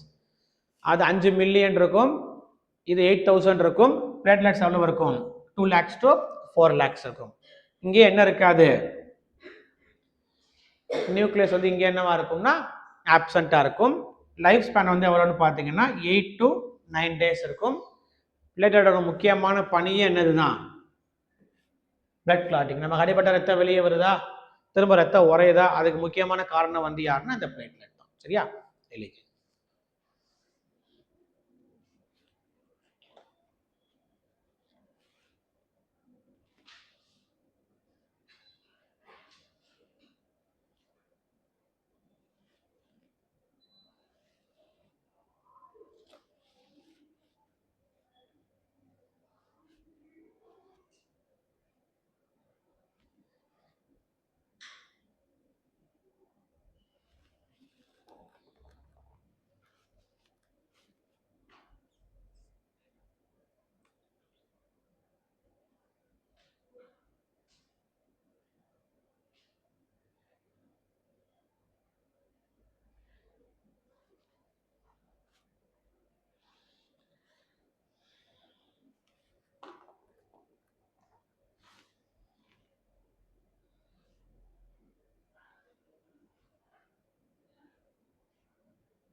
எழுதிட்டீங்களா? போலாமா? அடுத்த முக்கியமானது பிளட் கிளாட்டிங் மெக்கானிசம்னு போட்டுங்க. ஹெட்டிங் ஃபர்ஸ்ட் கவனிங்க, அப்புறம் எழுதிக்கலாம்ப்பா. நமக்கு அடிபட்ட ரத்தம் வெளியே வருதா, திரும்ப ரத்தம் உறையுது பார்த்தீங்களா, அது வந்து இந்த ப்ராசஸ் தான். சரியா? நீங்கள் என்ன பண்ணால் போதும்னா, இந்த ஆர்டரை நீங்கள் மனப்பாடம் பண்ணால் போதும். நான் சொல்கிற கதையை நீங்கள் காதில் கேட்டுக்கிட்டீங்கன்னா சரியா? Thromboplastin, prothrombin, த்ராம்பின், fibrinogen, fibrin. இதை வந்து என்னென்னு பார்த்தீங்கன்னா ஆர்டர். சரியா? உங்களுக்கு கேள்வி என்ன பண்ணால் இந்த ஆர்டரை மாற்றி கொடுத்துருவாங்க. கொடுத்து என்ன பண்ணுவாங்க, கரெக்டான சீக்வன்ஸ் கேட்பாங்க. அவ்வளோதான். சரியா? அப்போ ஃபர்ஸ்ட் வந்து என்னென்னு பார்த்தா த்ராம்போபிளாஸ்டின் வரும், அடுத்து புரோத்ராம்பின், அடுத்து த்ராம்பின், அடுத்து ஃபைப்ரினோஜன், அடுத்து என்னென்னு பார்த்தீங்கன்னா ஃபைப்ரின். நமக்கு அடிப்படுதா, டக்குன்னு ஃபர்ஸ்ட் கீறுதா, ஃபர்ஸ்ட் இதுதான் மேலாப்பில் ஃபர்ஸ்ட் உடையும் த்ராம்போபிளாஸ்டின். இது உடஞ்ச உடனே இது என்ன பண்ணும்னா பிளட்ல உள்ள புரோத்ராம்பினை என்னவா மாற்றும் அப்படின்னா த்ராம்பினா கன்வெர்ட் பண்ணும். இந்த த்ராம்பின் என்ன பண்ணும் அப்படின்னு பார்த்தீங்கன்னா ஃபைப்ரினோஜன்னுங்கிற ஒரு கரையக்கூடிய ஒரு புரதத்தை செக்ரீட் பண்ணும், உருவாக்கும். அதுவே கரையக்கூடிய ஒரு புரதம். அப்போ கரையக்கூடிய ஒரு புரதமாக இருக்குது அப்படின்னு ஆட்டோமேட்டிக்காக ஒழுங்காக ஸ்ட்ராங்காக இருக்குமா? இருக்காது. அது என்ன ஆகும்னா அந்த ஃபைப்ரினோஜன் வந்து என்னவா மாறும் அப்படின்னா ஒரு கரையாத புரதம் ஃபைப்ரினா மாறி ஓட்டையை வந்து என்ன பண்ணணும்னா க்ளோஸ் பண்ணும். கீரை பார்த்தா உள்ள நமக்கு ஒயிட் கலரில் ஒரு மாதிரி த்ரெட்டு மாதிரி தெரியும் பார்த்தீங்களா, அதுக்குள்ளே பார்த்தீங்கன்னா ஃபைப்ரின் இருக்கும். நீங்கள் த்ரெட்டை ஃபைப்ரின் வச்சுக்கோங்க, அப்படி இமேஜின் பண்ணிக்கோங்க, அவங்க என்ன மறக்காது. கீரனை ஒன்றா பார்த்தீங்கன்னா ஃபுல்லாக பிளட் கலர் உள்ளுக்குள்ள ஒயிட் கலரில் ஒரு த்ரெட்டு மாதிரி உள்ளே மூவ் ஆயிருக்கும், அது தான் ஃபைப்ரின். அப்படி இமேஜின் பண்ணிக்கோங்க. அது இல்லை, ஆனால் அப்படி இமேஜின் பண்ணிக்கோங்க. நமக்கு அப்போ தான் என்ன ஆகும்னா மறக்காது அது. சரியா? ஸோ அடிப்பட்ட ஃபர்ஸ்ட் த்ராம்போபிளாஸ்டின் உடையுது. இது என்ன பண்ணுது, உடனே புரோத்ராம்பின் என்னவா மாற்றும், த்ராம்பினா மாற்றும். த்ராம்பின் என்ன பண்ணும், ஃபைப்ரினோஜன்னுங்கிற ஒரு கரையக்கூடிய ஒரு புரதத்தை பஸ் சுரக்கும். இது கொஞ்சம் என்ன ஆகும், ஒரு கரையாத புரதம் ஃபைப்ரினா மாறி ஓட்டையை வந்து என்ன பண்ணணும்னா க்ளோஸ் பண்ணும். சரியா? இல்லையே உங்களுக்கு மட்டும் என்ன கேட்பாங்க, இந்த ஆர்டர் தான் கொஸ்டின் கேட்பாங்க. தெளிவாக இந்த ஆர்டரை மட்டும் படிச்சுக்கோங்க. Thromboplastin, prothrombin, த்ராம்பின், fibrinogen, fibrin. அவ்வளோதான் ஆர்டர். ஒரு விட்டமின் வந்துட்டு பிளட் கிளாட்டிங்க்கு ரொம்ப முக்கியமான ஒரு விட்டமின் இருக்கு. என்ன விட்டமின் தெரியுமா? விட்டமின் கே வந்து பிளட் கிளாட்டிங் விட்டமின்னு சொல்லுவாங்க. ஏன்னா விட்டமின் கே தான் எதை பண்ணால் பிளட் கிளாட்டிங்க்கு முக்கியம். நம்ம அங்கே படிச்சிருப்போம்னா விட்டமின் கே வந்து பிளட் கிளாட்டிங் விட்டமின் படிச்சிருப்போம் நம்ம வந்துட்டு. சரியா? ஆனால் ஏன் அந்த பேர் வந்துச்சு அப்படின்னு பார்த்தீங்கன்னா இந்த புரோத்ராம்பின் இருக்கு பார்த்தீங்களா, இந்த புரோத்ராம்பின் வந்துட்டு எங்கே உற்பத்தி ஆகும் அப்படின்னு பார்த்தீங்கன்னா லிவரில் தான் உற்பத்தி ஆகும். ஓகேவா? இந்த புரோத்ராம்பினை லிவரில் உற்பத்தி பண்ணுறதுக்கு தேவையான விட்டமின் வந்து யாரு அப்படின்னா இந்த விட்டமின் கே. நம்ம பிளட் கிளாட்டிங் யூஸ் ஆகுதுன்னு படிச்சு முடிச்சிருப்போம், ஆனால் எப்படி யூஸ் ஆகுதுங்கிறத நம்ம இங்கே படிக்கிறோம். நம்ம வேற ஒன்றுமே இல்லை. ஏன்னா இந்த விட்டமின் கே தான் என்ன பண்ணுது, இந்த புரோத்ராம்பினை உற்பத்தி பண்ணுது. இந்த புரோத்ராம்பின் என்னவா மாறும், திராம்பினா மாறும். எனக்கு விட்டமின் கே வந்து நிறைய இருக்கு அப்படின்னா நிறைய புரோத்ராம்பின் உற்பத்தி பண்ணிருப்பேன். அப்ப அடிபடுது அப்படின்னா நிறைய திராம்பினா மாறும். ஒரு 1000 புரோத்ராம்பின் உற்பத்தி பண்ணிருப்பேன், அப்ப எத்தனை திராம்பினா மாறும், 1000 திராம்பினா மாறும். சீக்கிரம் வந்து பிளட் கிளாட் ஆகும். எனக்கு விட்டமின் கே கம்மியா இருக்கு அப்படின்னா 100 புரோத்ராம்பின் தான் உற்பத்தி பண்றேன், எத்தனை திராம்பினா மாறும், 100 திராம்பின் தான் மாறும். அப்ப பிளட் வந்து என்ன ஆகும்னா மெதுவாக தான் கிளாட் ஆகும். அவ்வளவுதான் ப்ராசஸ். மீனிங் புரியுதா? விட்டமின் கே விட்டமின் சொல்றோம், ஆனா ஏன் சொல்றோம், இந்த விட்டமின் கே தான் என்ன பண்ணுது, லிவர்ல வந்து புரோத்ராம்பினை உற்பத்தி பண்றதுக்கு முக்கியமா யாரு ஹெல்ப் பண்றா, இந்த விட்டமின் கே தான் ஹெல்ப் பண்ணுது. ஸோ அதை என்ன சொல்றாங்க, நம்ம வந்துட்டு ஆன்டி ஹீமரேஜ் விட்டமின் அப்படின்னு சொல்லுவாங்க, அல்லது பிளட் கிளாட்டிங் விட்டமின் சொல்லுவாங்க. எதனாலும் ஓகே தான். ஹெமரேஜ் அப்படின்னா என்னது, ஹெமரேஜ் அப்படின்னா ப்ளீடிங், நிக்காம ரத்தம் ஓடுறதுக்கு பேர் தான் ஹெமரேஜ். ஆன்டி ஹெமரேஜ்னு என்ன அர்த்தம், அந்த ப்ளீடிங்கை ஸ்டாப் பண்ணக்கூடிய விட்டமின். அவ்வளோதான், வேற ஒன்றும் இல்லை. சரியா? என்ன கேட்டிருக்கேன் அப்படின்னா விட்டமின் கே பத்தி கேட்டிருக்கேன். ஒரு எக்ஸாம்பிள் புரோத்ராம்பின் எங்கே உற்பத்தி ஆகும்னு கேட்டிருக்கேன். எங்கே உற்பத்தி ஆகும், புரோத்ராம்பின் வந்து லிவர்ல உற்பத்தி ஆகும். ஓகேவா? எழுதிங்க.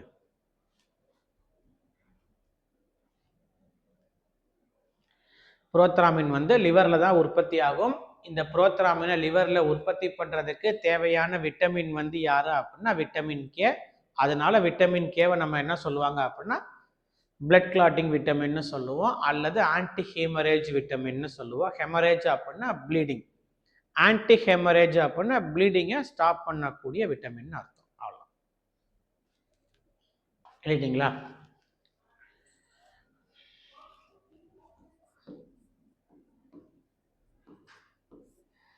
லீச்சஸ்னா என்னன்னு தெரியுமா? லீச்சஸ்னா என்னது? அட்டைப்பூச்சி. ஓகேவா?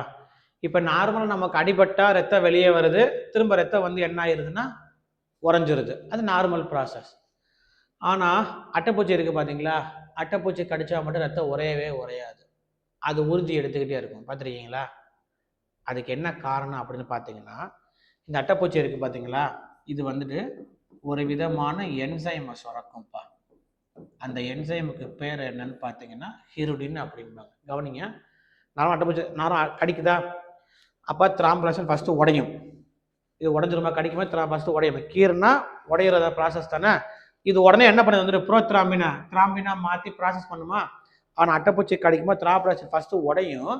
இது உடனே அட்டைப்பூச்சி என்ன பண்ணும்னா இந்த என்சைமை சுரந்துடும். இந்த என்சைம் என்ன பண்ணுன்னு பார்த்தீங்கன்னா இங்கே ஒரு பெரிய கேட்டு போட்டு தடுத்து நிறுத்திடும். இந்த பக்கம் உள்ள எந்த ப்ராசஸுமே நடக்காது. இந்த ப்ராசஸ் அதான் பிளட் உங்களுக்கு கிளாட் ஆகும். இந்த ப்ராசஸ் நடக்காது. அது காரணம் வந்து யாரு? இந்த என்சைம் ஹிருடின். அது உறிஞ்சி எடுத்துக்கிட்டே இருக்கும் ஃபுல்லாக. ஒன்ஸ் நம்ம அதை பார்த்து பிச்சு எடுத்துட்டோம் அப்படின்னா ஆட்டோமேட்டிக்காக என்ன ஆயிடுச்சு, இந்த என்சைம் ஸ்டாப் ஆயிருச்சா. அப்போ என்ன ஆகும், இந்த கேட் அப்படியே கொஞ்சம் கொஞ்சமாக ரிலீஸ் ஆகுமா. அப்போ ரிலீஸ் ஆயிருச்சா அப்படின்னா அடுத்து என்ன ஆகும், த்ராம்பின் செக்ரேட் பண்ணி அடுத்து வந்து என்ன ஆகும்னா பிளட்டை வந்து கிளாட் பண்ணிவிடும். உங்களுக்கு என்ன கேள்விப்பானா அட்டைப்பூச்சியோட கூட அந்த என்சைமோட பேர் கேட்பாங்க. அந்த என்சைமோட பேர் வந்து என்னன்னா ஹிருடின். அவ்வளோதான் எலிஜன். இது ஒரு ஆன்டி கொயாகுலண்ட் அப்படின்பாங்க. அவ்வளோதான். அட்டைப்பூச்சி சொல்லக்கூடிய அந்த என்சைமோட பேர் வந்து பார்த்தீங்கன்னா ஹிருடின். அது ஒரு நொதி. என்சைம்னு என்னது? நொதி. அந்த என்சைம் என்ன பண்ணுது, it stops the blood clotting. ரத்தத்தை வந்து ஒரே விடாமல் தடுத்துக்கிறது. ப்ராக்கெட்டில் போட்டுங்க. அவ்வளோதான். மீனிங் புரியுதாப்பா என்ன சொல்கிறேன்னு சொல்லிட்டு. அட்டைப்பூச்சியோட ஜுவாலஜிக்கல் நேம் என்ன? அவங்க 3 தெரியும். அவங்க ஒரு ஆளுக்கு தான் தெரியும். நோட் 3 பார்க்கக்கூடாது. உங்கள் ஒரு ஆளுக்கு தான் தெரியும், எனக்கும் தெரியும். நீங்கள் தான் அட்டன் பண்ணுவீங்க இந்த கிளாஸை. ஹிருடினாரியா கிரானுலோசா. அட்டைப்பூச்சியோட ஜுவாலஜிக்கல் நேம் என்னது? ஹிருடினாரியா கிரானுலோசா. அந்த என்சைம் பேர் தெரியுதா? அந்த என்சைமோட பேர் ஹிருடின்னு எப்படி வந்துச்சு? அட்டைப்பூச்சியோட ஜுவாலஜிக்கல் நேம் வந்து ஹிருடினாரியா கிரானுலோசா. அந்த என்சைமுக்கு என்ன பேர் வச்சுருந்தாங்க? ஹிருடின்னு பேர் வச்சிருப்பாங்க. அவ்வளோ. அந்த அப்பா என்ன படிக்கல அப்படிதானே? டெய்லி 2 பேராக படிக்க சொன்னேன்.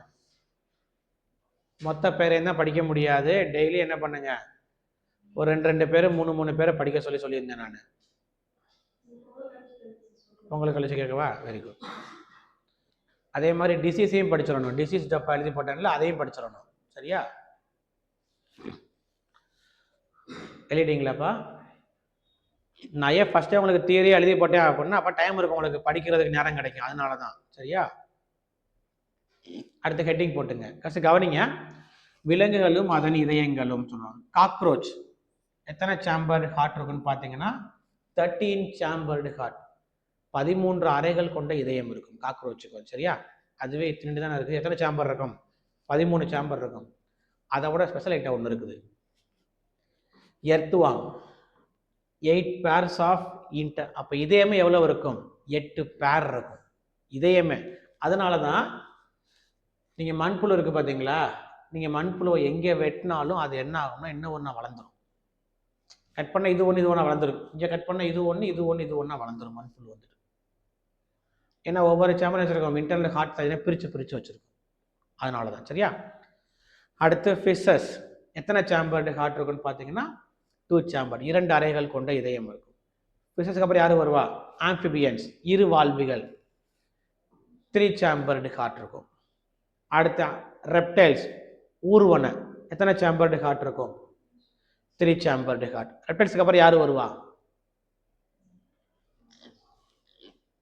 ஏவ்ஸ் வரும். எப்பவுமே order fishes, amphibians, reptiles, Aves, mammals. அப்படிதான் பூமியில் வந்து ஆர்டரில் உயிரினங்கள் உருவாயிருக்கும். ஃபர்ஸ்ட் ஃபிஷஸ் உருவாயிருக்கும், அடுத்து இருவாழ்விகள் ஆம்பிபியன்ஸ் உருவாயிருக்கும், அடுத்து ரெப்டைல்ஸ் ஊர்வன உருவாயிருக்கும், அடுத்து யார் வருவா? ஏவ்ஸ் பரப்பன உருவாயிருக்கும், அடுத்து லாஸ்ட் வந்து யாரா அப்படின்னா மேமல்ஸ் உருவாயிருக்கும். Fishes 2 chamber, amphibians 3 chamber, reptiles 3 chamber, ஏவ்ஸ்க்கு என்ன இருக்கும்? எத்தனை சேம்பர் இருக்கும்? அப்படியே ஆர்டர்ல தான் வருது. 2 3. இப்போ இங்கே என்ன இருக்கும்? 4 சேம்பர், அவ்வளோதான். அடுத்து மேமல்ஸ் எத்தனை சேம்பர் இருக்கும்? 4ஆ 5ஆ? 2 3 4 கழிச்சு 5 தானே வரணும். எப்படி 4ல நிற்கும்? 4ஆ 5ஆ? கன்ஃபார்மாக 4 தானா? நல்ல வேலை 5ன்னு சொன்னால் இப்போவே இதே வெடிச்சிருக்கு நேரத்துக்கு. சரியா? என்ன உயிரை கொடுத்து நடத்தினேன் இப்போ தான் ஹார்ட்டை பற்றி போன கிளாஸ் ஃபுல்லாக 4 சேம்பர்னு வரைஞ்சி ரைட்டாக இருக்கா ரைட் வரைக்கும் பார்த்தோம். நல்ல வேலை. சரியா? எழுதிச்சிங்க. நிறைய பேர் சொல்லியிருக்காங்க அந்த மாதிரிலாம், அதனால தான் கேட்குறேன். 2 3 4 அப்புறம் என்னது 5 அப்படின்னு முடிச்சிருக்காங்க. அப்போவே வெடிச்சிடும். நம்மள எது கீழே வருவோம்? நம்மளாம் மேமல்ஸ் தான். சரியா? எத்தனை சேம்பர்னா 4 சேம்பர் காட். எழுதிட்டீங்களா? இதோட என்ன முடிஞ்சிச்சு? சர்க்குலேட்டரி சிஸ்டம் முடிஞ்சிருச்சு. அவ்வளோதான். சரியா? இது கீழே சும்மா நோட்னு போட்டு இந்த ஏபிஓ பிளட் குரூப் இருக்குது பார்த்தீங்களா? சும்மா அது பிளட் குரூப் பற்றி யாரும் கேட்கறதில்ல ஒன்றும் பெருசாக. சும்மா தெரிஞ்சுங்க, யாரும் சொன்னான்னு மட்டும் தெரிஞ்சுக்கங்க. பாக்ஸ் எழுதிட்டீங்களாப்பா? எழுதுங்க எழுதுங்க. இந்த பிளட் குரூப் சொல்லுவாங்கள்ல ஏபிஓ, அதை சொன்னவர் யாரா அப்படின்னா லான்ஸ்டீனர். அவர் பேரை மட்டும் தெரிஞ்சுக்குங்க சும்மா. இதில் வந்து ஓ வந்து என்னது? Universal donor. ஏபி வந்து யூனிவர்சல் ரெசிபியன்ட். அந்த பாயிண்ட் உங்களுக்கே தெரியும். சரியா? ஏபிஓ பிளட் குரூப் சொன்னது யாரா அப்படின்னா, இதை உள்ளே போனால் இதுவும் ஜாலியாக தான் இருக்கும். ஆனால் இதெல்லாம் கேள்வியே கேட்கவே மாட்டேங்கிறாங்க. இந்த ரொம்ப வருஷம் எக்ஸாம்லேயே பார்த்தீங்கன்னா ஒன்றுமே கேட்கவே இல்லை இதை பற்றி ஒன்றுமே. சரியா? சொன்னது யாரா அப்படின்னா லான்ஸ்டீனர். இதை தெரிஞ்சுக்குங்க. அடுத்து அந்த RH பாசிட்டிவ்னு சொல்லுவாங்க தெரியுமா? RH பாசிட்டிவ் நெகட்டிவ் சொன்னாங்க தெரியுமா? அதை வந்து சொன்னவர் யாரா அப்படின்னா வீனர். இப்போ சொல்றாங்களப்பா A positive B positive negative, அதை சொன்னவர் யாரா அப்படின்னா வீனர். அந்த 2 பேர் பேரை மட்டும் சும்மா தெரிஞ்சு வச்சுக்கோங்க ஒரு ஓரமா. அவ்வளவுதான்.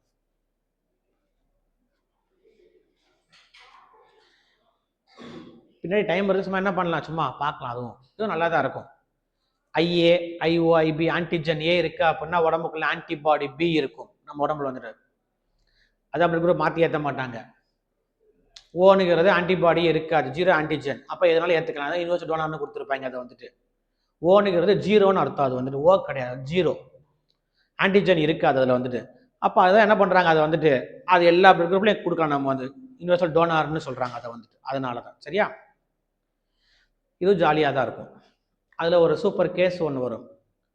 குழந்தை வந்து ஃபர்ஸ்ட் குழந்தை தப்பிச்சு, ஃபர்ஸ்ட் குழந்தையோட கருவில் இருந்து இந்த பிளட் குரூப் குழந்தைக்கு வந்துட்டு அடுத்த குழந்தை செத்து போயிடும். எரித்ரோபிளாஸ்டிஸ் ஃபிட்டாலிஸ்ன்னு சொல்லுவாங்க. அது வந்து அது சூப்பராக இருக்கும். அது வந்து நல்லா இருக்கும். என்ன தேவையில்லை உங்களுக்கு இப்போதைக்கு, அது தேவையில்லை. ஒன்று அதை கேட்கவே மாட்டேங்கிறாங்க ஒன்று இதை பற்றி. இதுவே ரொம்ப ரேர் தான். இந்த பேரை மட்டும்தான் எப்பயாவது என்ன பண்ணுறாங்க, கேட்டு வைக்கிறாங்க. அவ்வளோதான். சரியா? ஒரு ஃபாஸ்ட்டாக படிங்க டக்குன்னு. அதுலேயே நடத்தினது படித்து முடிச்சிருப்பீங்க. இப்போ நடத்தினா கண்டனம் மட்டும் படிங்க இப்போ சீக்கிரம். சர்க்குலேட்டரி நீங்கள் வீட்டிலேயே படிச்சிருப்பீங்க. கரெக்டா? இப்போ நடத்தினது பிளட் குரூப் இது பண்ணுறதுனால ஆர்பிசி பிளேட்லெட்ஸ் வரைக்கும் என்ன பண்ணுங்க, ஃபாஸ்ட்டாக படிச்சு முடிங்க. கரெக்டாக 10 minutes டைம். என்ன ஆன்சர்?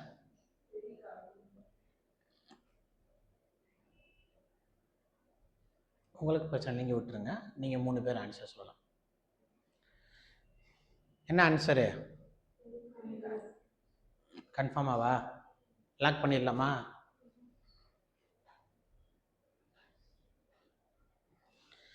இதுதான். இதை சொல்லுங்க. இதை சொன்னால் போதும். கண்ணு தெரியுதா? ஓகேவா? மனசுக்குள்ள வச்சுக்க. கண்டுபிடிச்சிட்டிங்களா? எந்த ஆன்சர்? இப்படியா சொல்லுவீங்க? சத்தம் போட மனசு வச்சா சைலண்டாக என்ன சொல்லணும், இப்படி சொல்லணும். சரி, பி ஆன்சர். நீங்களும் பி. நீங்கப்பா? அவங்க சொன்ன அதே பிஏ. நல்லா பார்த்தீங்களா? ஒழுங்காக படித்து பார்த்தீங்களா பாயிண்ட்டை? இந்த மாதிரி கொஸ்டினில் தான் மாட்டுவீங்க. சரி, ஃபஸ்ட்டு ஸ்டேட்மெண்ட் பார்ப்போம். Blood returning from the lungs. கரெக்டாக? லங்ஸில் இருந்து வருது. எங்கே வரும் பிளட்டு வந்துட்டு? லெஃப்ட் ஏட்ரியமுக்கு வரும். அங்கேருந்து எங்கே வருது? லெஃப்ட் வென்ட்ரிக்கலுக்கு வந்து அங்கேருந்து என்ன பண்ண அயோட்டா மூலமாக பாடி பார்ட்ஸுக்கு போகுது. கரெக்டா?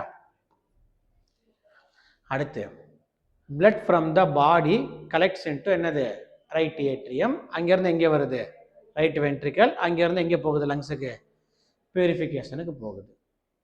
blood from the body collects into the left atriumனு கொடுத்துருக்கான். blood from the body எங்கே கலெக்ட் ஆகும், ரைட் ஏட்ரியம் தான் கரெக்ட் ஆகும். அப்போ இந்த பாயிண்ட் என்னது தப்பு, சொன்ன பாயிண்ட் கரெக்டாக தான் பாஸ் சும்மா விளாண்டு கேட்டேன். 1 and 2 தான் இங்கே கொடுத்துருக்காங்க. ஃபர்ஸ்ட்லேயே blood from the body connects into right atriumனு கொடுத்துருக்கா. அப்போ இந்த பாயிண்ட் கரெக்டாக இருக்கும்போது blood from the body connects left atriumனு கொடுத்துட்டா கண்டிப்பாக அந்த பாயிண்ட் என்னது தப்பு தான். அவ்வளோதான். புரியுதா பாயிண்ட் என்னன்னு சொன்னால் டயக்ராம் வச்சு நீங்கள் என்ன பண்ணணும் அப்படியே இமேஜின் பண்ணி ஆன்சர் பண்ணணும். கரெக்டா? சரி கரெக்டாக என்னது இப்போ தானே படித்து முடித்தோம். அட்டைப்பூச்சி என்ன என்சைம் சுரக்குது, ஹீரோடின்ங்கிற என்சைம் சுரக்குது. எல்லாமே டீம் கேட்ட கொஸ்டின் தான், சும்மா கிராப் பண்ணி தான் எடுத்துக்கிட்டு இருக்கேன்.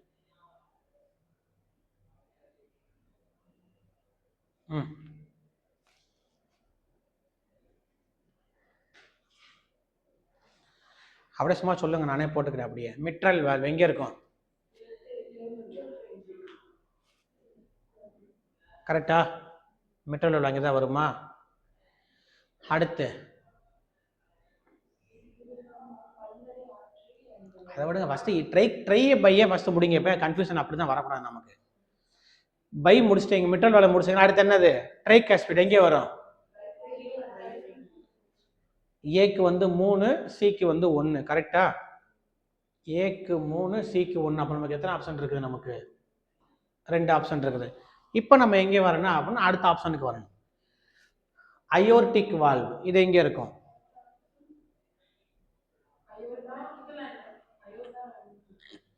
இது ரெண்டுமே செமினார் வால்வு தான்ப்பா. அவங்க என்ன பண்ணியிருக்காங்க, ஒரு வார்த்தையை பிரித்து கொடுத்துருக்காங்க அயோர்டிக் வால்வு. மீனிங் புரியுதா? இதுவும் செமினார் வால்வு தான், இதுவும் செமினார் வால்வு தான். எங்கே இருக்கும், பல்மோனரி ஆர்டரியிலே இருக்கும், அயோட்டாலே இருக்கும். பார்த்தீங்களா? அதான் என்ன கொடுத்துருக்காங்க பாருங்க. அயோட்டா எங்கே இருக்கும்னா லெஃப்ட் வென்ட்ரிக்கல் அயோட்டா இருக்கும், அதுலேயும் அயோட்டாலே இருக்குன்னு கொடுத்துருக்காங்க. இது வந்து எங்கே இருக்கும், செமினார் வால்வு வந்து மிச்சம் உள்ளது என்னது ரைட் வென்ட்ரிக்கல்லையும் பல்மோனரி ஆர்டரி. நீங்கள் இந்த வார்த்தையை தருது இதை மட்டும் எடுத்தாலே நீங்கள் போதும். செமினார் வால்வ்னா பல்மோனரி ஆர்டரி, அயோர்டிக் வால்வ் என்னது அயோர்டா. அவ்வளவுதான். என்ன ஆன்சரு 3 4 1 2 கரெக்டா? அவ்வளவுதான். சத்தம் போடாம ஆன்சரை சொல்லுங்க.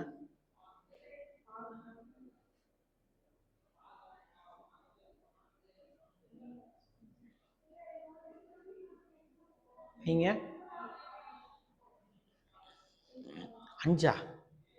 5வது ஆன்சர் நாட் நோன், அதுவா? 2 பேர் 2 கரெக்டா? நீங்க பி தானே சொன்னீங்க, 2 பேர் பி சொன்னீங்க. நீங்க ஈயா? ஆன்சர் எதுவுமே இல்லையா? நீங்க எப்படி பி சொன்னீங்க? மீடியாஸ்டினம்ங்கிறது என்னது, மெம்பரேன் அரௌண்ட் தி ஹார்ட்டுக்கு பேர் என்னது பெரிகார்டியம். ஃபர்ஸ்ட் இதான் நம்ம குறிப்போம், நம்மளுக்கு தெரியும். இதான் நிறைய பேர் குறிப்பாங்க. சரி, ஹார்ட் எங்க இருக்கும்,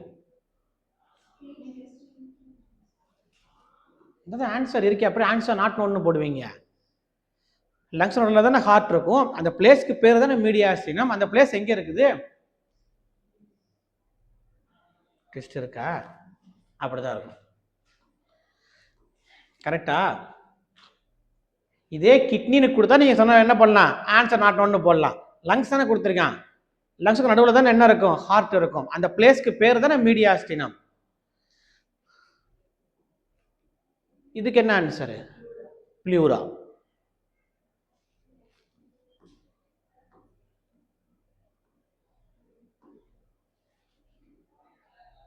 என்ன ஆன்சரு, டியா? கன்ஃபார்மாவா? அதோட முக்கிய இதை பார்த்துக்கங்கப்பா. இங்க என்ன இருக்கு நீங்க அதை பார்த்து குறிக்கணும். லார்ஜஸ்ட் வந்து என்னது மோனோசைட்டு, ஸ்மாலஸ்ட் வந்து என்னது லிம்போசைட். அப்போ லிம்போசைட் மோனோசைட் தான் ஆன்சர்ல பார்க்கணும். ஏன்னா இங்கே இருக்கு, இதுவும் இருக்கு பாருங்க, மோனோசைட் லிம்போசைட் இருக்குது. அதை தெளிவாக பார்த்து ஆன்சர் பண்ணணும். அவன் லார்ஜஸ்ட் ஃபர்ஸ்ட் கொடுத்தான்னா ஏன் ஆன்சரு, அவன் ஸ்மாலஸ்ட் ஃபர்ஸ்ட் கொடுத்துருங்க, அப்போ என்ன ஆன்சரு, டி வந்து ஆன்சர். நீங்க படிக்கல அப்போ போன கிளாஸ் கரெக்டா? சர்க்குலேட்டரியை பொறுத்த வரைக்கும் அப்பவே படிச்சாதான் ஞாபகத்தில் இருக்கும்னு சொல்லி அனுப்பினேன் நான். இது என்ன ஆன்சர் இதுக்கு? எஸ்ஏ நோடு தான்ப்பா ஃபர்ஸ்ட் வரும். எஸ்ஏ நோடுக்கு அப்புறம் தான் யார் வரணும்? ஏவி நோடு வரும். ஒரு சின்ன கன்ஃபியூஷன் தான். எஸ்ஏ நோடு தான் என்ன சொல்லுவாங்க? பேஸ் மேக்கர்னு சொல்லுவாங்க. படிச்சிருக்கோம்ல சைனோ ஆரிக்குலர் நோடு. எஸ்ஏ நோட்ல இருந்து அடுத்து எங்கே வரும்? AV node. அடுத்து பண்டில் ஆஃப் கிஸ் வரும். அடுத்து எங்கே வரும்? பர்கின்ஜி சிஸ்டம், பர்கின்ஜி ஃபைபர்ஸ்ல வரக்கூடியது. சரியா?